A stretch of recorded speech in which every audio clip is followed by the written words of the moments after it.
어떤 바리새파 사람이 예수님께 함께 식사를 하자고 권하였습니다. 그래서 예수님께서 그 바리새파 사람의 집에 가셔서 식사 자리에 앉으셨습니다. 그런데 그 마을에 죄인인 한 여자가 있었습니다. 예수님께서 바리새파 사람의 집에서 식사하신다는 소식을 듣고 향유병을 가지고 갔습니다. 그는 예수님의 뒤쪽으로 가서 예수님의 발 곁에 서서 울며 눈물로 그의 발을 씻겼습니다. 그리고 자신의 머리카락으로 발을 닦고 입을 맞추고 향유를 부었습니다. 예수님을 초대한 바리새파 사람이 이것을 보고 속으로 생각했습니다. 만일 이 사람이 예언자라면 지금 자신을 만지는 이 여인이 죄인이라는 것을 알았을 것이다. 예수님께서 그에게 대답하셨습니다. 시몬아, 내게 할 말이 있다. 시몬이 대답했습니다. 선생님 말씀하십시오. 어떤 채권자에게 두 사람의 채무자가 있었다. 한 사람은 500데나리온을 빚졌고 다른 사람은 50데나리온을 빚졌다. 이 두 사람이 다 빚을 갚을 수 없어서 채권자가 모두 빚을 없던 것으로 해주었다. 그러면 둘 중에 누가 더 채권자를 고맙게 여기겠느냐? 시몬이 대답했습니다. 더 많은 돈을 면제받은 사람입니다. 예수님께서 시몬에게 말씀하셨습니다. 내가 옳게 판단했다. 예수님께서 그 여자를 돌아보시며 시몬에게 말씀하셨습니다. 이 여인이 보이느냐? 내가 내 집에 들어왔을 때 너는 나에게 발 씻을 물도 주지 않았다.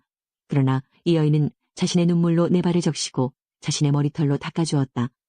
너는 내게 입맞추지도 않았지만 이 여인은 내가 들어왔을 때부터 내 발에 입맞추기를 쉬지 않았다. 너는 내 머리에 기름도 붓지 않았지만 이 여인은 향유를 내 발에 부었다. 그러므로 내가 내게 말한다. 이 여자의 많은 죄가 용서되었다. 이는 이 여자가 많이 사랑하였기 때문이다. 적게 용서받은 사람은 적게 사랑한다. 예수님께서 여자에게 말씀하셨습니다.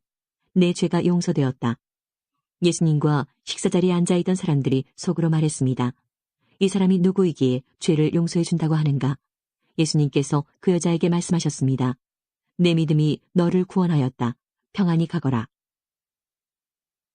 그 후에 예수님께서 여러 성과 마을을 두루 다니시면서 하나님 나라에 관한 좋은 소식을 전하셨습니다. 12 제자들도 예수님과 함께 다녔습니다. 악한 영과 병에서 고침을 받은 몇몇 여자들도 함께 있었습니다. 이들은 7 귀신이 들렸던 막달라라고 하는 마리아와 헤롯의 신하인 구사의 아내 요한나와 수산나 그리고 그 밖에 다른 여자들이 많이 있었습니다. 이들은 자신의 재산으로 예수님과 제자들을 섬겼습니다. 그런데 헤롯의 생일에 헤로디아의 딸이 손님들 앞에서 춤을 추었습니다. 헤롯은 매우 기분이 좋았습니다. 그래서 헤롯은 딸이 요청하는 것은 무엇이든지 주겠다고 맹세하였습니다. 어머니로부터 지시를 받은 딸은 헤롯에게 말했습니다. 쟁반 위에 세례자 요한의 머리를 담아주세요. 왕은 망설였지만 자기가 한 맹세 때문에 그리고 함께 식사를 하던 손님들 때문에 요한의 머리를 주라고 명령을 내렸습니다. 그는 사람을 보내어 감옥 안에 있는 요한의 머리를 베게 하였습니다. 요한의 머리가 쟁반에 담겨서 왕에게 왔고 왕은 그것을 소녀에게 주었습니다. 소녀는 그것을 자기 어머니에게 가져다 주었습니다. 요한의 제자들이 와서 시체를 거두어 장사를 지냈습니다. 그들은 예수님께 와서 이 소식을 전했습니다. 그런데 요한을 죽일 수 있는 좋은 기회가 왔습니다. 자기 생일에 헤롯은 고관들과 천부장들, 갈릴리의 귀빈들을 초청해서 잔치를 베풀었습니다. 헤로디아의 딸이 춤을 춰서 헤롯과 잔치에 참여한 손님들을 즐겁게 해주었습니다. 그래서 헤롯 왕이 소녀에게 말했습니다. 내가 원하는 것을 말해라. 그러면 그것을 선물로 주겠다. 헤롯은 내가 무엇을 달라고 하든지 다 주겠다. 내 나라의 절반이라도 말이다 하고 맹세했습니다. 소녀는 자기 어머니에게 가서 무엇을 달라고 할까요? 하고 물었습니다.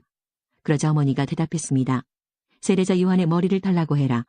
소녀는 즉시 왕에게 돌아가서 바로 이 자리에서 세례자 요한의 머리를 쟁반에 담아주세요 하고 요청했습니다. 왕은 매우 괴로웠지만 자기가 한 맹세 때문에 그리고 잔치에 참여한 손님들 때문에 소녀의 요청을 거절할 수 없었습니다. 왕은 곧바로 시위대 군인을 보내 요한의 머리를 가져오라고 했습니다. 군인은 가서 감옥에 있던 요한의 머리를 잘랐습니다. 그리고 쟁반에 담은 그의 머리를 가져와 소녀에게 주었고 소녀는 그것을 자기 어머니에게 가져다 주었습니다. 요한의 제자들이 이 소식을 듣고 가서 요한의 시체를 가져다가 무덤에 묻었습니다.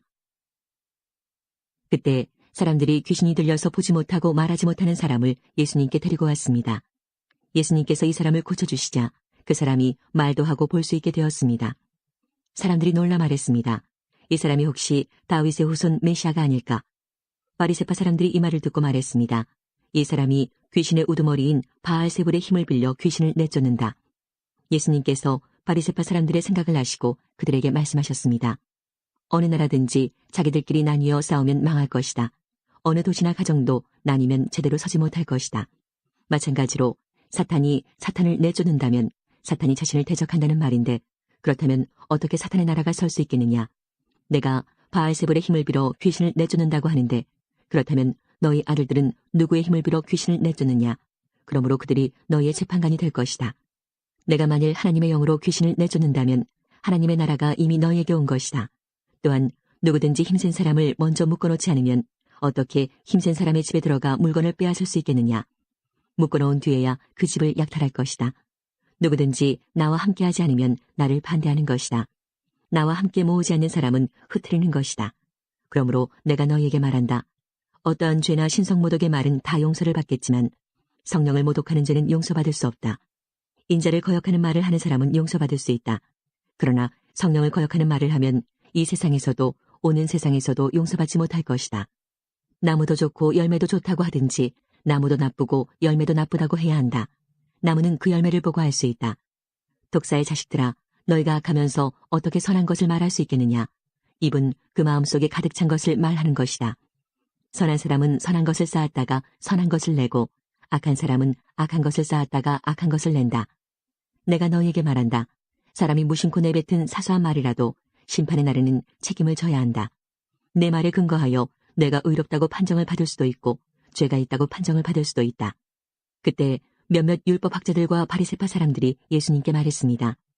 선생님, 우리에게 증거를 보여주십시오. 예수님께서 대답하셨습니다. 악하고 죄 많은 이 세대가 증거를 보여달라고 한다. 그러나 예언자 요나의 증거 외에는 보여줄 것이 없다. 요나가 3일낮 3일 밤 동안 꼬박 커다란 물고기 뱃속에 있었듯이 인자도 3일낮 3일 밤 동안 땅속에 있을 것이다. 심판의 날에 니느웨 사람들이 이 세대와 함께 일어서서 이 세대를 심판할 것이다. 왜냐하면 그들은 요나의 전도를 듣고 회개했기 때문이다. 보아라, 요나보다 더 큰 이가 여기 있다. 심판의 날에 남쪽 나라의 여왕이 이 세대와 함께 일어서서 이 세대를 심판할 것이다. 왜냐하면 그 여왕은 솔로몬에게 지혜를 들으려고 땅끝에서부터 왔기 때문이다. 보아라, 솔로몬보다 더 큰 이가 여기 있다. 더러운 영이 어떤 사람에게서 나와 쉴 곳을 찾아 물이 없는 곳에서 헤맸으나 찾지 못하고 이렇게 말했다. 내가 나왔던 집으로 다시 돌아가야겠다. 돌아와 보니 그 집이 여전히 비어있을 뿐만 아니라 깨끗이 청소되고 정리되어 있는 것을 알았다. 그때 그 더러운 영이 나가서 자기보다 훨씬 더 악한 7병을 데리고 왔다. 그 영들 모두 그 사람에게 들어가 살게 되어 그 사람의 나중 상태가 처음보다 훨씬 더 나쁘게 되었다. 이 악한 세대도 이렇게 될 것이다. 예수님께서 사람들에게 말씀하고 계실 때에 예수님의 어머니와 형제들이 예수님에게 할 말이 있다면서 밖에 서 있었습니다. 어떤 사람이 예수님께 말씀드렸습니다. 보십시오. 선생님의 어머니와 형제들이 선생님께 말을 하려고 밖에 서 있습니다. 예수님께서 그 말을 전해준 사람에게 대답하셨습니다. 누가 나의 어머니이고 누가 나의 형제들이냐? 그리고 나서 제자들을 가리키면서 말씀하셨습니다. 보아라, 내 어머니와 내 형제들이다. 누구든지 하늘에 계신 나의 아버지의 뜻을 행하는 사람이 내 형제요 자매요 어머니이다.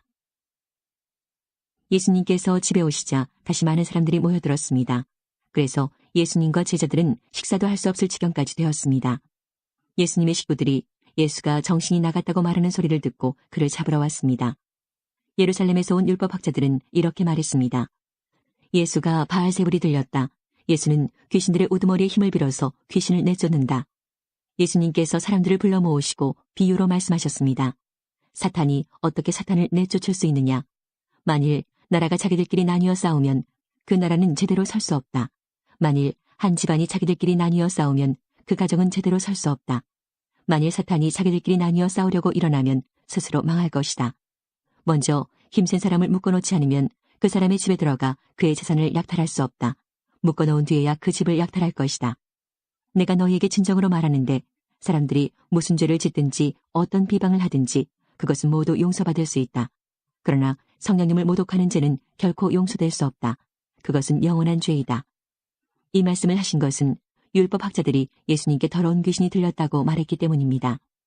예수님의 어머니와 형제들이 도착했습니다. 그들은 밖에 서서 사람을 보내 예수님을 불렀습니다. 사람들이 예수님 주위에 앉아 있다가 예수님께 말했습니다. 보십시오. 선생님의 어머니와 형제들이 밖에서 선생님을 찾고 있습니다. 예수님께서 대답하셨습니다. 누가 나의 어머니이고 누가 나의 형제냐? 주위에 앉아있는 사람들을 둘러보시며 말씀하셨습니다. 보아라, 내 어머니와 형제들이다. 누구든지 하나님의 뜻대로 행하는 사람이 나의 형제와 자매이며 또한 어머니이다. 예수님의 어머니와 동생들이 예수님께 왔습니다. 그러나 많은 사람들 때문에 예수님께 가까이 갈 수 없었습니다. 어떤 사람이 예수님께 말씀드렸습니다. 선생님의 어머니와 동생들이 밖에 서서 선생님을 만나 뵙기 원하십니다. 예수님께서 사람들에게 대답하셨습니다. 내 어머니와 형제들은 하나님의 말씀을 듣고 그대로 행하는 사람들이다. 13장. 그날 예수님께서 집에서 나와 호숫가에 앉으셨습니다. 많은 사람들이 예수님의 주위에 몰려들었습니다. 그래서 예수님께서는 배에 올라가 앉으셨고 사람들은 호숫가에 그대로 서 있었습니다. 예수님께서 사람들에게 많은 것을 비유로 말씀하셨습니다. 농부가 씨를 뿌리러 나가 씨를 뿌리는데 어떤 씨는 길가에 떨어졌다. 그러자 새들이 날아와 씨를 모두 먹어버렸다. 어떤 씨는 흙이 별로 없고 돌이 많은 곳에 떨어졌다. 곧 싹이 났지만 흙이 깊지 않아서 해가 뜨자 시들어버렸고 뿌리가 없어서 곧 말라버렸다. 어떤 씨는 가시덤불에 떨어졌다. 가시덤불이 자라서 그 씨를 자라지 못하게 하였다. 어떤 씨는 좋은 땅에 떨어졌다. 열매를 맺었는데 어떤 것은 100배, 어떤 것은 60배, 또 어떤 것은 30배 열매를 맺었다. 귀 있는 사람은 들어라. 제자들이 예수님께 와서 물었습니다. 왜 사람들에게 비유로 가르치십니까? 예수님께서 대답하셨습니다. 너희들에게는 하늘나라의 비밀을 아는 것이 허락되었으나 다른 사람들에게는 그렇지 않다. 가진 사람은 더 많은 것이 주어져 풍부해질 것이다. 그러나 가진 것이 없는 사람은 있는 것마저 빼앗길 것이다. 그래서 내가 비유로 사람들에게 말한다. 그들은 보아도 보지 못하고 들어도 듣지 못하고 이해하지도 못한다. 따라서 이사야의 예언이 이 사람들에게 이루어지는 것이다. 너희는 들어도 깨닫지 못할 것이고 보아도 알아보지 못할 것이다. 이 백성들의 마음이 둔해졌고 귀는 듣지 못하고 눈은 감겨 있다. 그들이 눈으로 보고 귀로 듣고 마음으로 깨닫고 돌아와 내가 그들을 고치는 일이 없게 하려 함이다. 그러나 너희 눈은 보고 있으니 복되다. 너희 귀는 듣고 있으니 복되다. 내가 너희에게 진정으로 말한다. 많은 예언자들과 의인들이 너희가 지금 보는 것을 보고 싶어 했지만 보지 못했다. 너희가 듣는 것을 듣고 싶어 했지만 듣지 못했다. 씨 뿌리는 사람의 비유를 들어라. 누구든지 하늘나라의 말씀을 듣고도 깨닫지 못하면 악한 자가 와서 마음속에 뿌려진 것을 빼앗아 가버린다. 이런 사람은 길가에 뿌려진 씨와 같은 사람이다. 돌무더기에 뿌려진 씨와 같은 사람은 말씀을 들을 때 기쁘게 얼른 받아들이는 사람이다. 그러나 뿌리가 없어 오래가지 못한다. 말씀 때문에 어려움이 생기고 박해를 당하면 곧 넘어진다. 가시덤불에 떨어진 씨와 같은 사람은 말씀을 들으나 세상 염려와 재물의 유혹이 말씀을 가로막아 결국 열매를 맺지 못한다. 좋은 땅에 떨어진 씨와 같은 사람은 말씀을 듣고 깨닫는 사람이다. 이런 사람은 열매를 맺는데 어떤 사람은 100배, 어떤 사람은 60배, 어떤 사람은 30배 열매를 맺는다. 예수님께서 그들에게 또 다른 비유로 말씀하셨습니다. 하늘나라는 자기 밭에 좋은 씨를 심은 사람에 빗댈 수 있다. 사람들이 잠들었을 때 원수가 와서 밀 사이에 가라지를 뿌리고 갔다. 밀이 자라서 나달이 익을 때에 가라지도 보였다. 주인의 종들이 와서 말했다. 주인님, 밭에 좋은 씨를 뿌리지 않았습니까? 그런데 어디서 이런 가라지가 나왔을까요? 주인이 대답했다. 원수가 그랬구나. 종들이 주인에게 물었다. 저희가 가서 가라지를 다 뽑아버릴까요? 주인이 대답했다. 아니다. 너희가 가라지를 뽑을 때에 밀도 함께 뽑힐라. 추수할 때까지 함께 자라게 놔두어라. 추수할 때 내가 일꾼들에게 먼저 가라지를 거두어 묶어서 불에 태우고 밀은 거두어 곡간에 쌓으라고 하겠다. 예수님께서 또 다른 비유를 그들에게 말씀해 주셨습니다. 하늘나라는 마치 겨자씨와 같다. 어떤 사람이 겨자씨를 가져다가 자기 밭에 심었다. 이 씨는 다른 어떤 씨보다도 작다. 그런데 이것이 완전히 자라면 다른 어떤 풀보다도 더 큰 식물이 된다. 그러면 하늘의 새들이 와서 그 가지에 둥치를 칠 수 있게 된다. 예수님께서 또 다른 비유를 그들에게 말씀해 주셨습니다. 하늘나라는 누룩에 빗댈 수 있다. 여자가 누룩을 가져다가 밀가루 3포대에 섞어 넣었더니 반죽이 부풀어 올랐다. 예수님께서 이 모든 것들을 사람들에게 비유로 말씀해 주시고 비유가 아니면 아무것도 말씀하지 않으셨습니다. 이것은 예언자가 말한 것을 이루려고 하신 것입니다. 내가 입을 열어 비유를 말할 것이다. 이 세상이 세워질 때부터 지금까지 숨겨졌던 것을 말할 것이다. 그때 예수님께서 사람들에게서 떠나 집으로 들어가셨습니다. 제자들이 예수님께 와서 말했습니다. 밭에 난 가라지의 비유에 대해 저희들에게 설명해 주십시오. 예수님께서 대답해 주셨습니다. 밭에 좋은 씨를 뿌리는 이는 인자이다. 그리고 밭은 세상이다.